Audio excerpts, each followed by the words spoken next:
Hi, I'm Sarah Howard and I help women with pelvic pain and endometriosis find relief and regain confidence in their body and life. I work at Gold Coast, Australia, and I provide both face-to-face and online appointments. And I also work with another amazing physiotherapist, Renee Lowland, who is a special interest in chronic and persisting pain conditions and pelvic pain and POTS. And together we provide holistic and boutique pelvic pain programs through our business, Pelvic Health Ed. Today in this session, I will be focusing on information and skills so that you have more confidence to manage your pelvic pain flares. I'll be covering how pain works in the body and what a pelvic pain flare is, how to develop your unique pelvic flare management plan that actually works, that will reduce the intensity, duration, and how often your pelvic flares occur. And finally, what the next steps are for you to not only manage your pelvic flares, but use these same strategies to get you back to thriving in your life and getting you back to doing the things you love to do.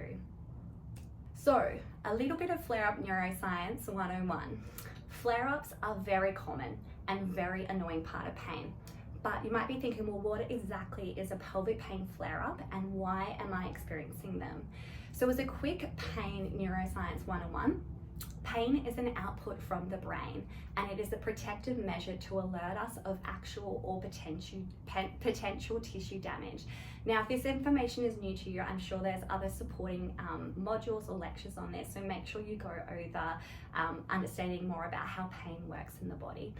But in this moment, I want you to think back to an instance where you might buy a pair of new shoes and you're wearing them for the first time, and they might start rubbing or irritating the back of your heel and you might start to get some pain. So that first signal of pain is the warning that we might start to get some tissue damage and represents what we call our protect by pain line. So in the diagram on the left, that bottom navy line is the protect by pain line, so it's that bottom line. So if you're wearing your new shoes, it's rubbing, you're getting signals from your body, but you ignore it and you keep walking, you'll end up with a blister or a small amount of tissue injury. And this actually represents that top line, which is the tissue tolerance line, which is like that brown line. As you can see on the left-hand diagram, they're actually quite close together. And this is representative of a body where we have somebody who has a nervous system that is working normally. So it's in somebody who doesn't have pain that occurs on most days of the month. Now, looking at the diagram next to it, this is actually more representative of what you have when you have pain that is there on most days of the month. So this is quite often what happens when you have endometriosis, where the pain kind of doesn't just happen with that cyclical nature, it creeps over to other days of the month, or if you have other forms of pelvic pain or other pain in your body.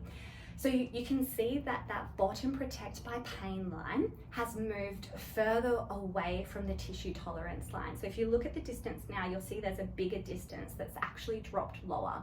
And this is because the body is on high alert to sense for danger.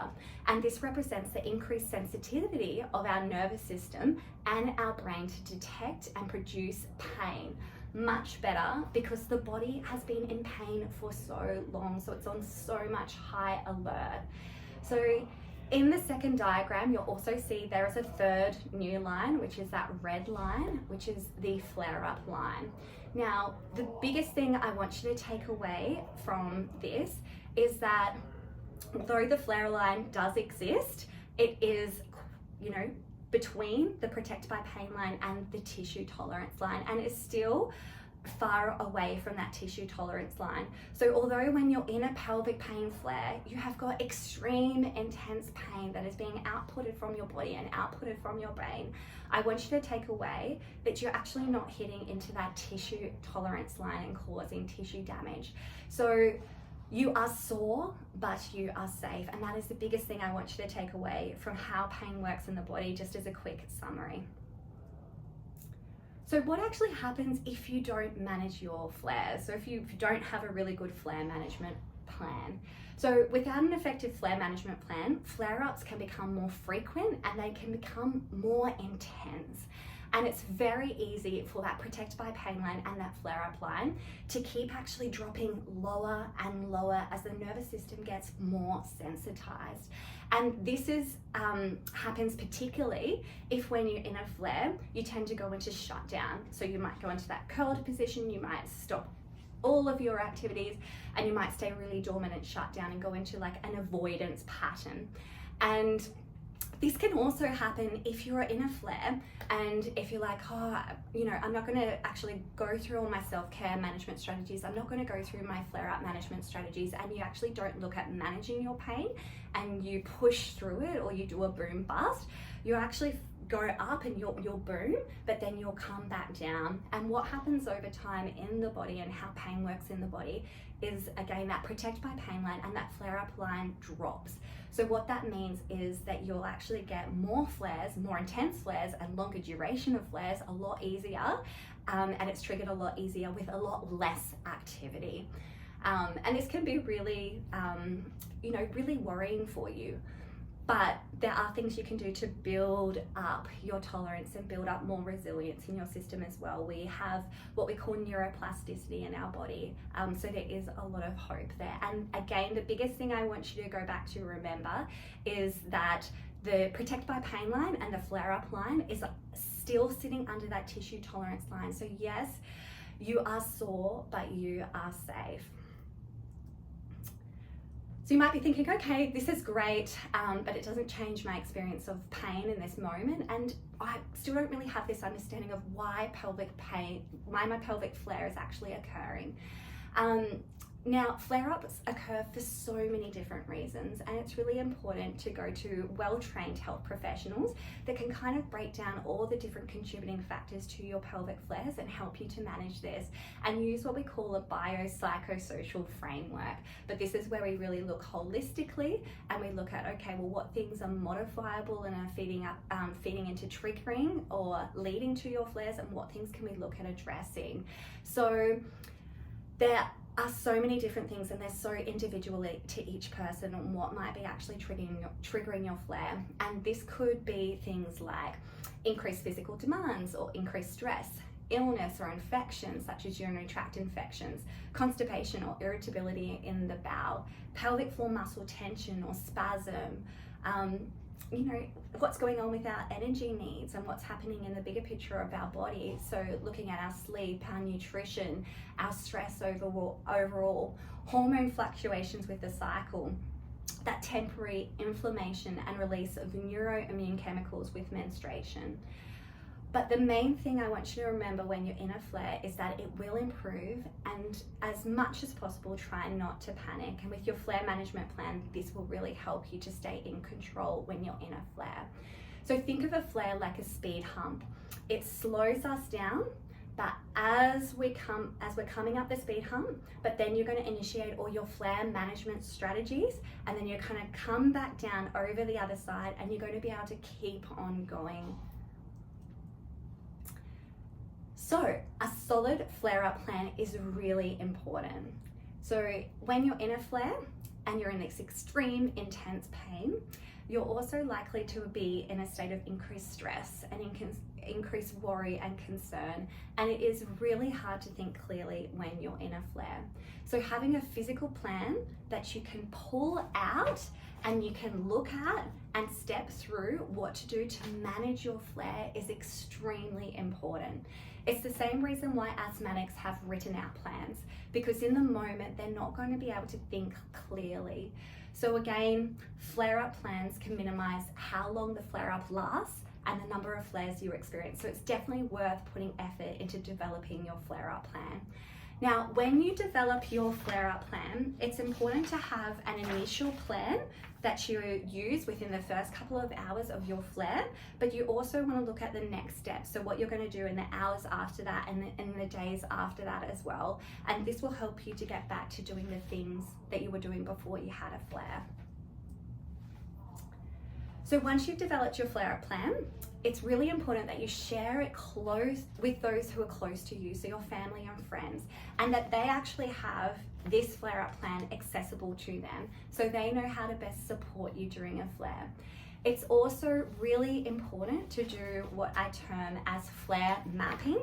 So flare mapping is when you actually document what are triggers for your flares, what are your early warning signs, and this allows you to act early. So if you actually pull your flare management plan and use all your toolkit early, you can reduce the intensity and duration of your flares, or you actually might be able to prevent escalation into a full-blown flare in the first place.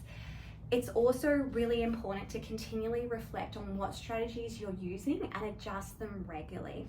Write down what does and doesn't work so you can focus on what the most effective strategies are to actually get you the results, because it's going to be unique to each of us.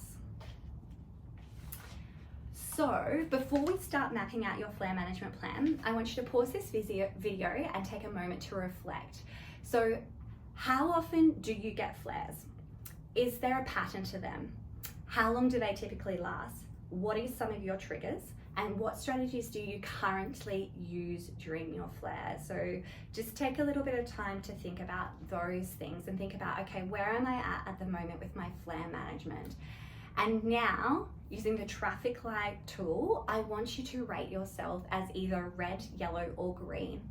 So red is, I'm having regular, long-lasting flares and I'm unsure of what to do to help. Orange is, I have a couple of strategies I use during my flares, but I feel there's some things I can work on a bit more.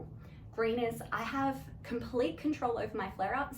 They're not very regular, they're not very intense. I can get over them really quickly and I have a solid flare-up plan already. Now, if you are green, you can go. No, I'm just joking. Stay on, because I'm going to be talking about management strategies that are really helpful for pelvic pain in general. So still stay on and have a listen, because it might be some extra things you can add in, or if you feel like your tolerance with flares changes in the future, you're like, yeah, cool, I've got some other strategies in my toolkit. If you are orange or red, I want you to stay on and I really want you to work through the steps I'm going to go through. And I want you to actually work on initiating these steps within the next 30 days and try and set yourself a small goal to see if you can make any adjustment in how you're managing flares. So if you're orange, I want to see if you can get from orange to green, or if you're red, get from red to orange. So let's dive in. The first step, as I've already mentioned, is flare mapping. Now, you can use this flare mapping document. It goes through and it helps you to reflect and identify and to pay attention to common triggers for your flares. So, for example, things could be stress, certain foods, lack of sleep, overexertion, maybe it's your cycle. And then I want you to think of a concept which we call neuroception, which is actually talking about your body's signals to you. And these are flare early warning signs or signals that are telling you that you actually need to initiate some self-care. You need to initiate some of your flare toolkit strategies. So if you're able to recognize these early warning signs, this can mean that you can get on top of your flare early and, like I said, potentially even prevent your flare from a full-blown escalation in the first place. So early warning signs might be fatigue, cramping, bloating, mood changes, or it could literally be looking at your calendar, and if you've got cyclical patterns being like, okay, I'm 48 hours before ovulation or before, my bleed. And then finally, with the flare mapping document, I want you to think about what your needs are and what your boundaries are during a flare. So this is the first step. The second step I want you to commit to is exploring all the different flare management strategies you have available to you. And I do have them summarized and I'll go through them in the next couple of slides, but I do have a document that goes through all of this. So if you'd like it, just reach out and I'll send it to you. But I want you to test all these different strategies and I want you to know what works for you. And I want you to still map out your flare management plan after this recording. And I want you to initiate that for the first month, and then I want you to evaluate it, go back to your toolkit and think, okay, these things worked well, these things didn't so much, maybe I need to adjust in these other areas. And I want you to tweak it over the 3-month period. So keep a record or journal, whatever way works for you, on what are the effective strategies. And this means that you're going to be able to create a really personalized plan that actually works for you and focuses on what really and truly helps you. So as a brief overview, the first part of the flare toolkit is talking about mindset. So when you're in a flare, we want you to actually slow down. We want you to take some short, frequent rest breaks and think of, maybe if you've got some tasks on your list, prioritizing those tasks that need to be done and sort of spacing out and finding energy reserves where you can complete small tasks that give you a lot of satisfaction, and you can kind of space it throughout your day. I want you to avoid prolonged bed rest. So spend more time in what we call active rest. So that means you might be in the shower and have some gentle movement, or you might be breaking up your day with periods where you're doing a bit of pelvic stretching and things like that, or a gentle walk. And really looking at your schedule and looking at your commitments and looking at prioritizing and deprioritizing and what feels right for you. Like I said, mindset is huge in a pelvic pain flare. Now, we are all different in what resonates and what works for us. So it's really important for you to try different strategies and try them even when you're not in a flare, so you can figure out, well, what kind of aligns with me and what works for me. So things could be body scans, guided meditations, visualizations. There's heaps of amazing apps out there as well. So Calm, Headspace, you might have like a pre-made playlist that you've got actually there accessible and available, and you've shared with your family and friends. Slowing down with your senses, going for a walk in nature, actually using your 5 senses and actually using like active mindfulness where you're doing like 5 things you see, 4 things you hear, touch, taste, smell, all of those things. The other thing I want you to look at is what you're actually thinking and what your mindset is when you're in a flare, and look at how can I weave in some more positive affirmations that are going to be more helpful in a flare. So we want you to offer kindness and compassion to yourself in the moment. It might be that as I breathe in, I notice the pain. As I breathe out, I release the tension. And I'm sore but safe. So actually going back to that pain neurophysiology and thinking, oh yeah, I'm in a flare, but I'm underneath that tissue tolerance line. I'm sore, but I'm safe. Come back to your pain signs. So you might say, I acknowledge that my body is producing pain to protect me, even though I am no longer in danger. I'm present with my pain, but I'm also connected to the world around me. I observe my pain without labeling it good or bad. So sort of like work through some of these things, talk to all your other health professionals and come up with some affirmations and going back to your pain signs and what actually is happening in your body, and have this available and ready and sort of pre-rehearsed and practice, and actually use that to shift your mindset when you've got thoughts, beliefs or stories that are coming up. The second part of your toolkit is looking at body strategies. So breath is extremely important, and if you haven't looked into breath or looked into the diaphragm and how it moves, like 100% go and see health professionals or learn more about breath work. So in a flare, see if you can breathe out for longer than you breathe in. So if you're breathing in, you're counting for 1, 2, 3. Try and see if you can do your breath out and space it out to 4. If that's really hard for you and you're feeling that tightness in your chest and you're feeling really restricted and hard to do that, it might be too much for you to breathe out longer than your breath in, and just bring that self-compassion back to yourself and be like, okay, cool, I'm just going to try and even out my breath in and my breath out. So it might be that you breathe in for 1, 2, 3 and then breathe out for 1, 2, 3. Also think about where you're drawing your breath. So place a hand onto your upper chest and a hand onto your lower belly and draw your breath down low into your belly, and find a position that really works for you, works for your pain, but allows you to do that really beautiful, what we call lateral or diaphragmatic breathing pattern. Talk to your health professionals about nutrition and supplements that are going to support your pain, but also support your immune system and your reducing inflammation during your flare. So there's lots of great research coming out in this space. I'm sure there's other lectures that are going to go into detail about this, so please dive into that. Things such as magnesium, fish oil, zinc, ginger root capsules, curcum, Look into all of those things and look into what's actually in your diet and what might be driving more inflammation. But the other side, like what things you can do to support yourself during a flare. So what would be the alternative to that? It's also really important that you've got really great medical specialists with you who are talking about medication and your pelvic pain management plan on a daily basis. So you might be on some form of hormonal medication, but then you actually want to bring your flare toolkit to them and be like, these are the things I escalate into and I move into when I'm in a flare pain. I need to know what are my options for medication that I can help support if I do go into a bit of an inflammatory drive with pain, and have that conversation with them, because they'll be able to guide you on what is most appropriate to use for your body. And you can go back to them and say, well, this worked and this didn't work, and they'll be able to help guide you through that and let you know. Medication is usually most effective when it's used proactively rather than reactively. So rather than waiting until you get into a full-blown flare, we know like if your flares are linked to menstruation, trying to initiate some of your anti-inflammatory medications 48 hours prior to that flare. So if you know that you always get a flare with your bleed 48 hours prior, you actually pull out your toolkit, and even though you're not in an intense flare, you're actually working through all these strategies and you're initiating your medication plan as well early on. So definitely speak to your GP or specialist to help develop a plan that works for you.